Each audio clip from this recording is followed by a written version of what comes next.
शहर हैदराबाद में बड़े पैमाने पर फूलों के त्योहार बतकमा का आगाज हुआ है। ये त्योहार तेलंगाना की तहजीब व सकाफत को उजागर करता है।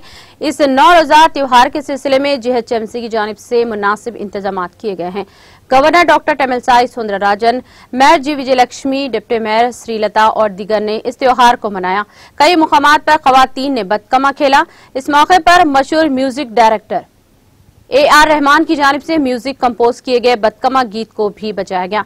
जीएचएमसी हुदूद के तालाबों के अतराफ इस त्योहार के सिलसिले में मुनासिब इंतजाम किए गए हैं। इस त्योहार के सिलसिले में साड़ियों की तकसीम का काम भी जारी है।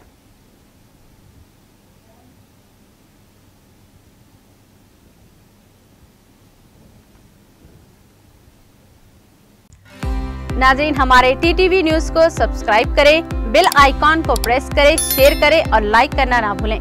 और किसी भी एडवर्टाइजमेंट के लिए हमारे इस नंबर पर कांटेक्ट करें।